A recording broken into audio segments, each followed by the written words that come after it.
बहुत समय पहले की बात है। गंगा नदी के किनारे एक पीपल का पेड़ था। पहाड़ों से उतरती गंगा अपने पूरे वेग से बह रही थी। अचानक पेड़ से दो पत्ते नदी में आकर गिर गए। एक पत्ता तिरछा गिरा और एक पत्ता सीधा गिरा।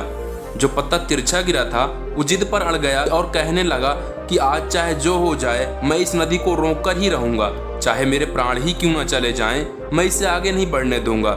वह पत्ता जोर जोर से चिल्लाने लगा कि रुक जा गंगा, मैं तुझे आगे नहीं जाने दूंगा। पर नदी तो बहती ही जा रही थी। नदी को तो पता ही नहीं था कि कोई पत्ता उसे रोकने का प्रयास भी कर रहा है।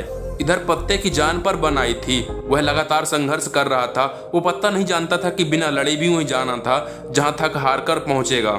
परंतु अब और तब के बीच का समय उसके लिए दुख और संताप का समय बन चुका था। वहीं दूसरा पत्ता जो सीधा गिरा था वो नदी के प्रवाह के साथ बड़े मजे से बहता जा रहा था और कह रहा था कि चल गंगा, आज मैं तुझे तेरी मंजिल तक पहुंचाऊंगा, चाहे जो हो जाए मैं तेरे मार्ग में कोई भी अवरोध नहीं आने दूंगा। नदी को इस पत्ते के बारे में भी कुछ पता नहीं था। वह तो अपने धुन में सागर की ओर बहती ही जा रही थी। लेकिन यह पत्ता खुश और आनंदित था क्योंकि उसे तो लग रहा था कि मैं ही नदी को अपने साथ बहाए ले जा रहा हूँ। तिरछे पत्ते की तरह सीधे पत्ते को भी यह नहीं पता था कि चाहे वो नदी का साथ दे या ना दे, नदी तो वहीं पहुंचेगी जहां उसे जाना है। पर अब और तब के बीच का समय उसके लिए आनंद का समय बन चुका था। जो पत्ता नदी से लड़ रहा था उसके जीत का कोई उपाय नहीं था और जो पत्ता नदी के साथ बहता जा रहा था उसकी हार का कोई उपाय नहीं था।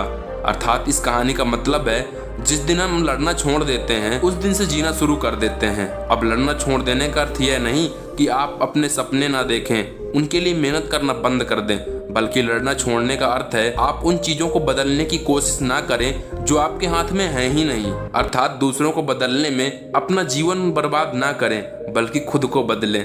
Thanks for watching this video. If you like this video, don't forget to subscribe my YouTube channel and share this video with your friends and relatives.